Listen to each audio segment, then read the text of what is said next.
representing Franchise Secrets, Eric Von Horn. Welcome to the Franchise Secrets podcast with your host, Eric Van Horn. And today's guest is David Meltzer. He is the co-founder of Sports One Marketing and formerly served as CEO of the renowned Leigh Steinberg Sports Entertainment Agency, which was the inspiration for the movie Jerry Maguire.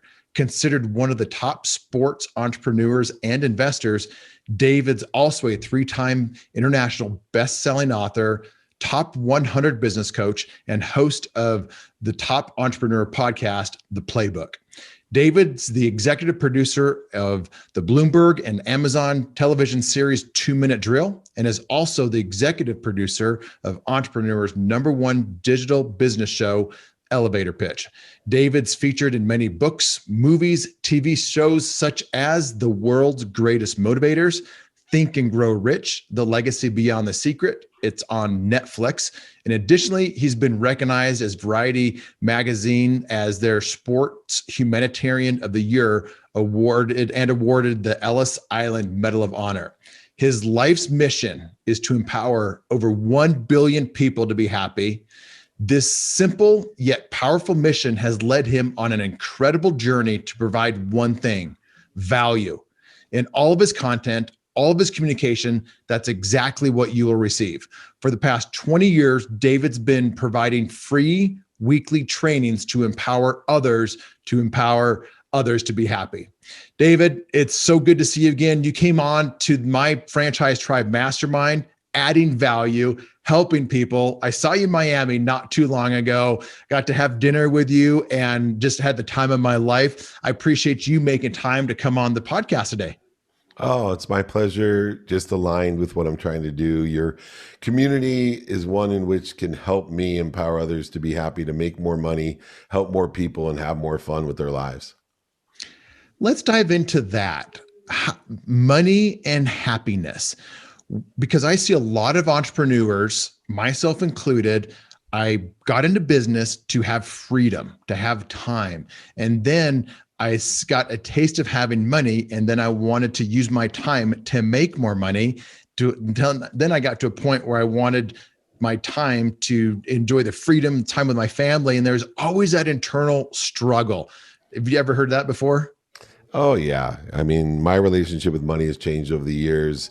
I truly believe that money bought love and happiness. And from the time out of law school where I made my first $1 million 9 months out of law school, to my first exit at $3.4 billion, to hundreds of millions of dollars in Silicon Valley on Sand Hill Road, to running the first smartphone division of Samsung, being a multimillionaire by 30, everything reaffirmed that money bought love and happiness. I used to truly believe that the more you give, the more you receive. And so not only did I think money bought love and happiness, but I equated that currency, that object of energy that I put into the flow, to giving and philanthropy, even though I was actually using it as a currency for trade, for negotiation, a scarce currency.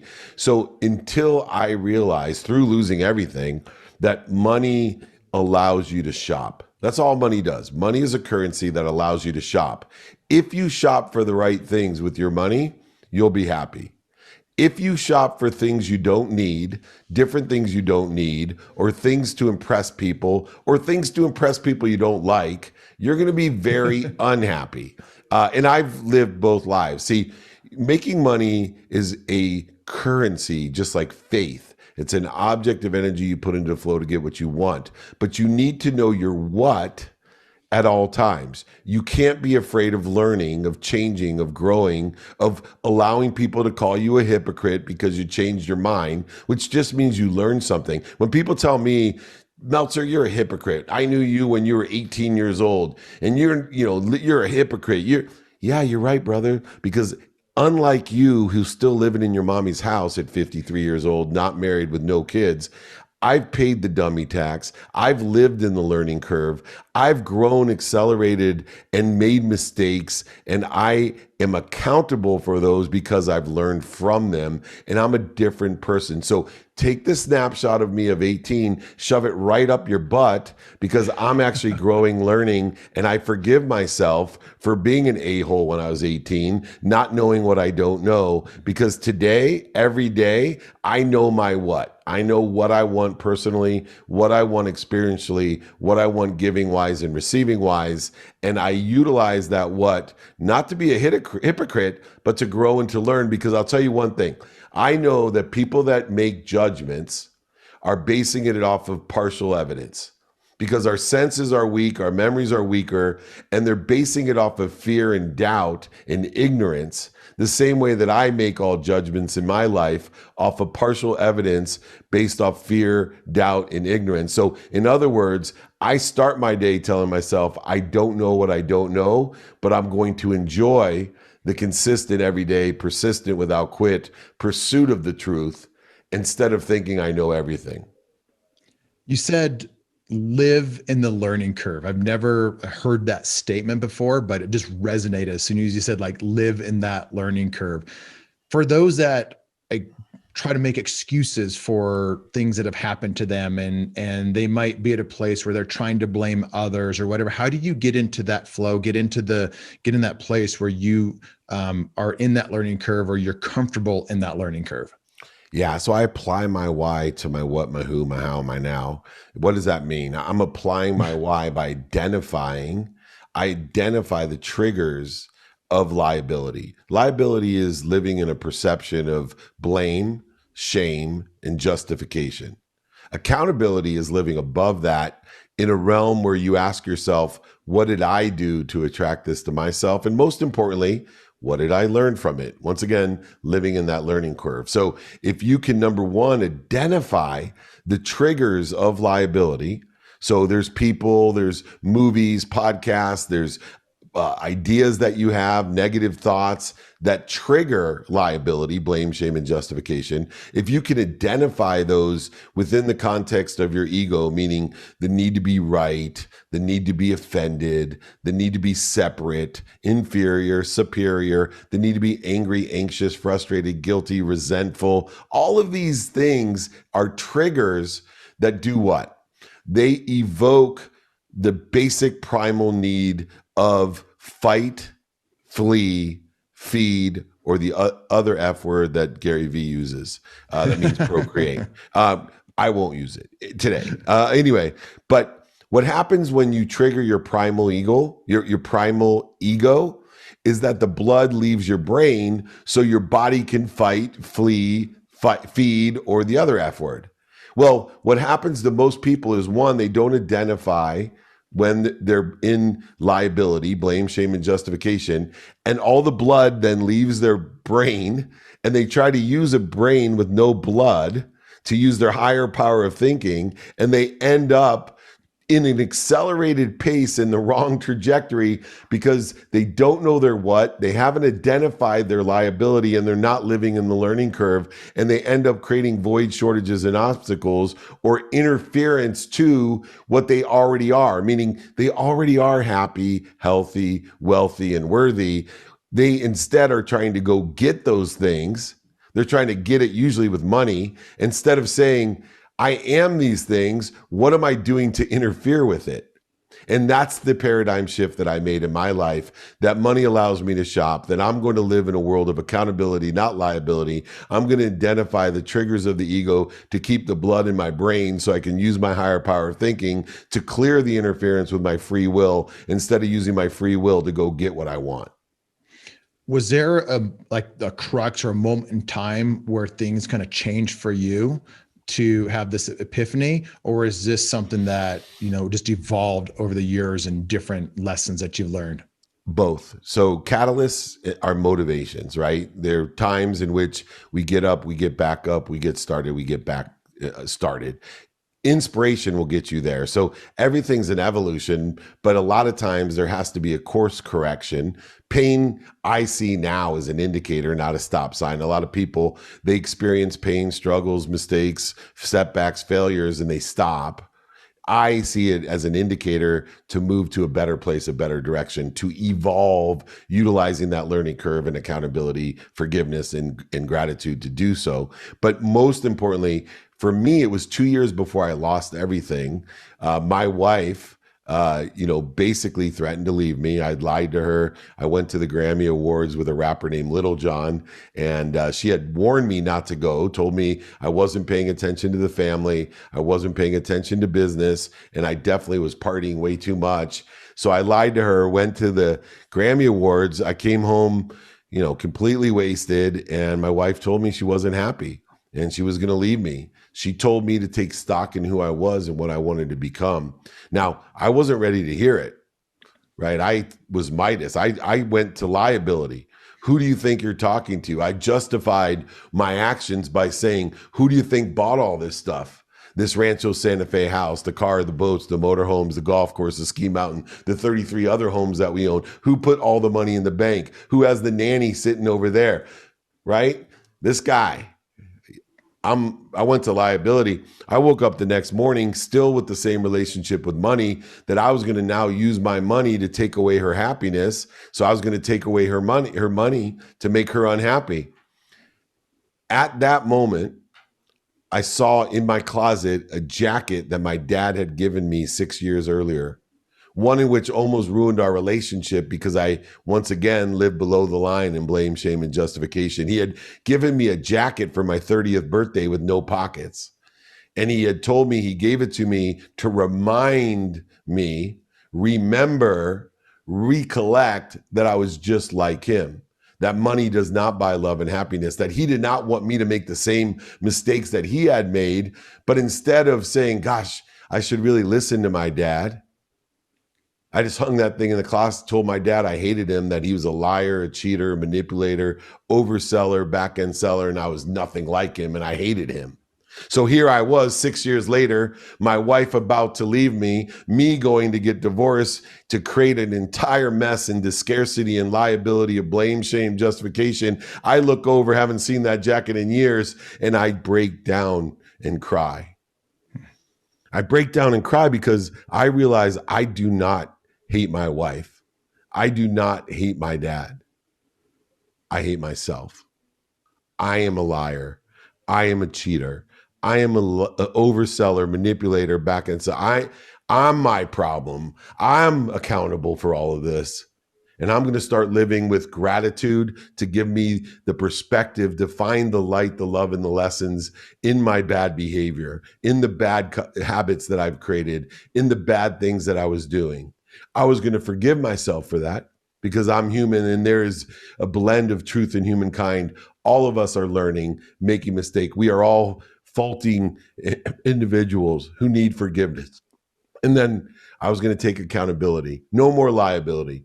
I was going to live above the line. I was going to take accountability for everything and learn the lessons from this and be a better person, be inspired instead of creating all this interference in my life. And that's the day that the catalyst happened. From that day, 16 and a half years ago, I have evolved. I've created these 5 daily practices of knowing my what, my who, my how, my now, my why, applying the why, not just thinking there is a why. And then most importantly, these 4 values of gratitude, forgiveness, accountability, and inspiration, effective communication have lived with me, and I continually learn more and more and more as I grow. And that's what I want to utilize to empower others. I want to send out the 5 daily practices and the values in my books, david@dmeltzer.com, for free, ebook, audiobook, sign the book. I'll ship it to you. I'll pay for it, to empower 1,000 people like you, Eric, to empower 1,000 people, to be happy, to make money, help people, and have fun. Just email me, david@dmeltzer.com. I'm here to be of service. david@dmeltzer.com. Thank you for doing that.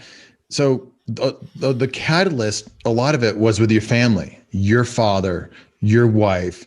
How do you take off the coaching and the business hat, but put on the family man hat? How do you teach and inspire and help your own family with this? How is that more difficult than helping the stranger, or is that? It's just because so many people are dealing with that with their own family. Like, I can go do this with other people, but when it comes to their own family, things are different. Yeah, it's different. It's not easier or harder for me. It's just different. No, number one, you can't find outside of you what you can't find inside of you, especially with those most relative to you. What does that mean? That I had to create new non-negotiables in my life. See, I believe 2 minutes a day is worth more than 2 hours on a Saturday. And the first shift that I had to make was that I always thought that I put my family first, and then I put my activity I got paid for second. Then I would put myself third.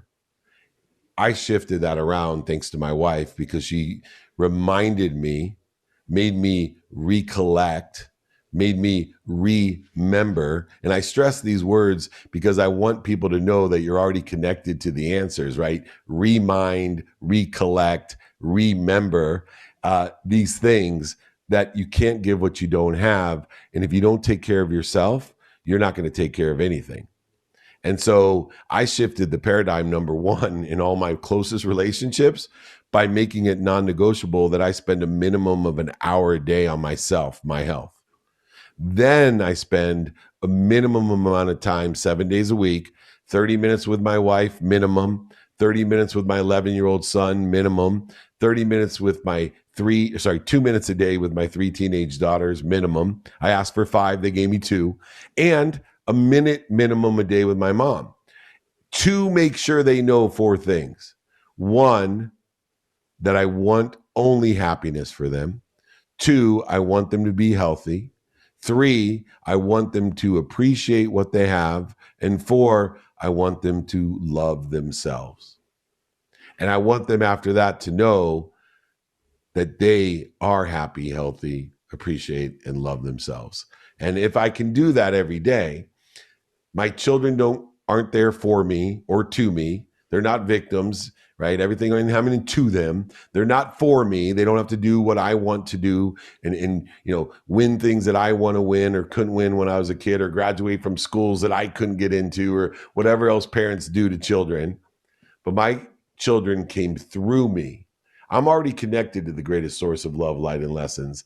My job is to allow that to come through me with my dummy tax, appreciation, forgiveness, accountability, and inspiration for them. Kids will not listen to you. Your wife will not listen to you, but they will watch you. And if you live your life with gratitude and forgiveness and accountability and inspiration, they will be gracious. They will be forgiving. They will be accountable, and they will be inspired. And what more can we ask for them other than to do their best, to learn their lessons, and to have fun, to make a lot of money, help a lot of people, and have a lot of fun? What do you think your children would say behind your back to their friends about their dad? Or what do you want them to say? No, you pick. I think they'd say what I want them to say, which is, my dad is kind. They would say that. Then they would make fun of me about, he's a freak of time. He's anal retentive. He thinks he knows everything. They also would say that he's funny. He's loving. He always has my back. He's proud of me. He loves me too much. But I would want them to say my legacy, the first thing off their head, what's your dad like? He's the kindest person I've met. That would do it for me. Otherwise, I'm human. They'd say the same things, good and bad, about any parent out there that's doing their best. Who's the kindest person you've ever met?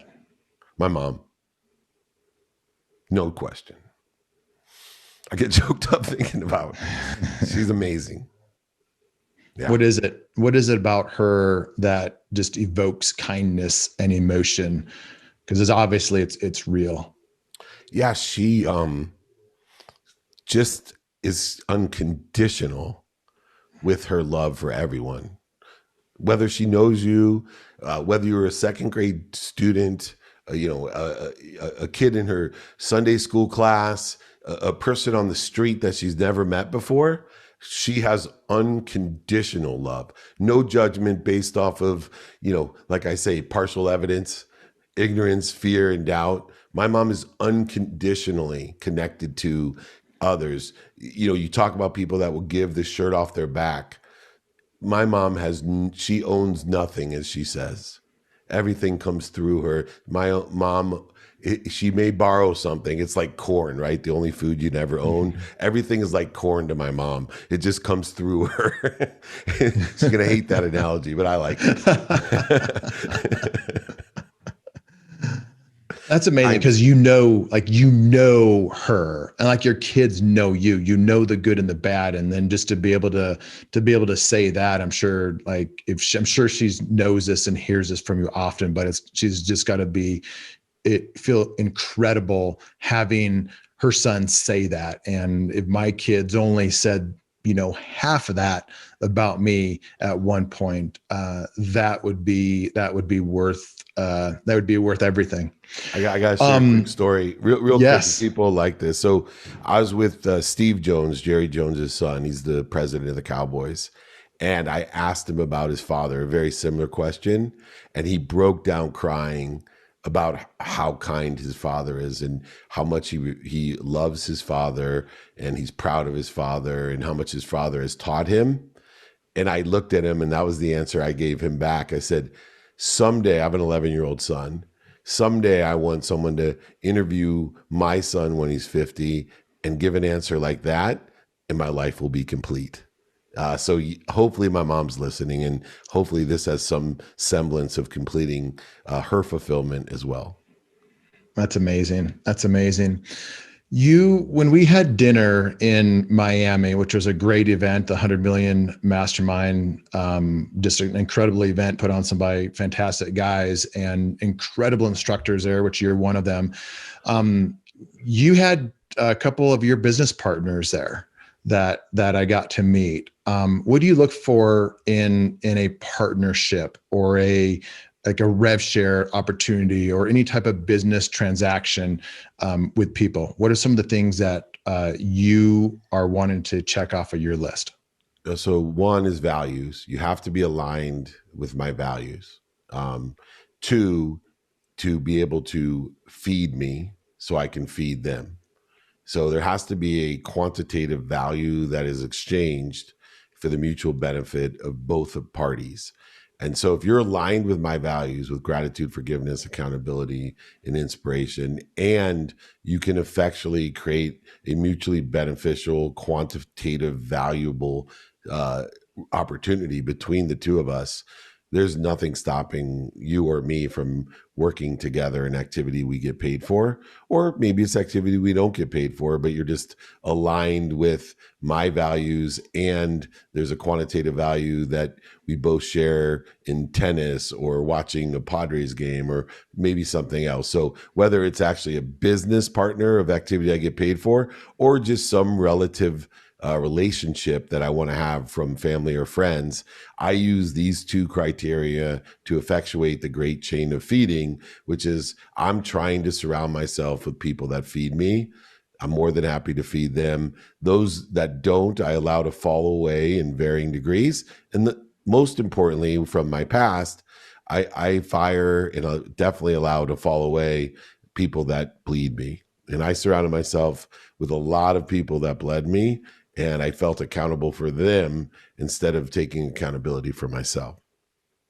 Please give some examples of what bleeding might look like, because everyone probably has an idea in their mind, but I'm sure you have a wide experience with this. So what would be some examples of bleeding? And business partners that just take. So I'm doing all the relationship capital. I'm giving all the situational knowledge. I'm capitalizing the business myself, and they're just taking the opportunities. They're taking the revenue. They're just taking the different credits that may be applied. There's nothing back, and it's complete bleeding. Or it may have nothing to do with that. They just may make me feel like shit. right? They may, like Leigh Steinberg is a good example because, the guy is probably the best mentor I've ever had, one of the smartest academic individuals, intellectuals that I've ever met in my life, the greatest sports agent tactically that ever existed. In fact, I think he invented it. But most importantly, he had personal issues. And so he was in, detoxes and rehabs and emotionally just not aligned with my values at all, because of his disease.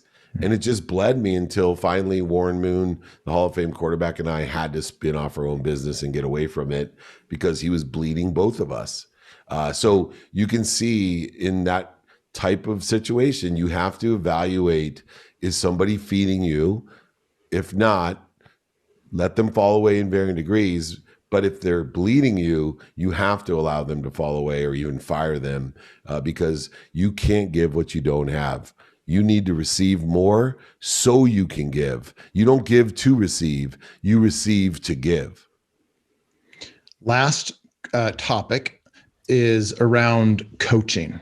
I have a lot of people coming to me because I've had the franchisor experience, franchisee experience, franchise consultant experience, and they're wanting my time. And I'm going to start offering my time to franchisors and some others that are in business. What advice would you have for someone that has demand, people wanting their time like that? I'm not used to giving my time for money, but I'm starting to do that. What advice, given what you've done out there, would you give somebody like me or anybody that has that type of opportunity? Have 4 different categories. And I'd love to coach you on this because I do a lot of people to structure this so that you not only use your time effectively, but can articulate the quantitative value of what you're doing. So 1, have a free option of how you can help people. So obviously I have tons of free stuff that I give.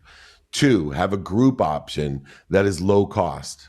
So you get someone that is really committed, but they're not there yet, and you can't provide a quantitative value. They're a toll booth operator, so they can't afford a certain amount a month. So for me, like my private groups are $50 a month to month, completely guaranteed full refund if you don't like my haircut, you don't like what I say, because it's not about the money, it's about the commitment. And if you can't commit to $50, you're not serious yet. So go watch my free stuff. You can figure it out.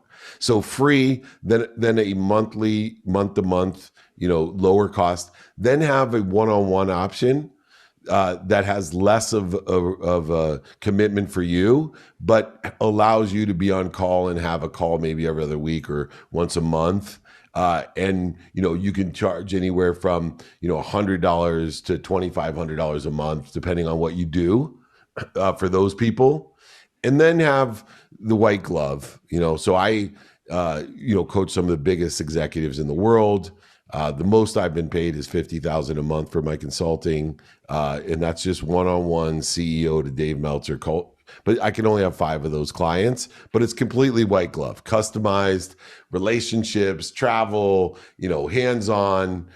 So my advice, and I can teach you how to build out this structure, you'll be able to allow your time to work for and through you and not be a slave like a lawyer to the hours in a day. Awesome. I appreciate your time. I'm going to follow up with you on that to see how I can get some help on that. David, it's been an honor. I love the value that you give. You are probably one of the most giving guys that I know with your time, and then your heart is ginormous. So I appreciate you. I appreciate you. Thank you so much for this opportunity. Please put in the notes for people to reach out to me, david@dmeltzer.com. I'm here to be of service and of value to empower people to make more money, help more people, and have more fun. And thank you for being one of my thousands, Eric. I appreciate you. Thanks for listening to this episode of the Franchise Secrets Podcast. Whether you're watching or listening, please make sure to subscribe to my YouTube channel and to whatever channel you're listening on. If you want my help with anything from buying a franchise to franchising your business, please visit franchisesecrets.com.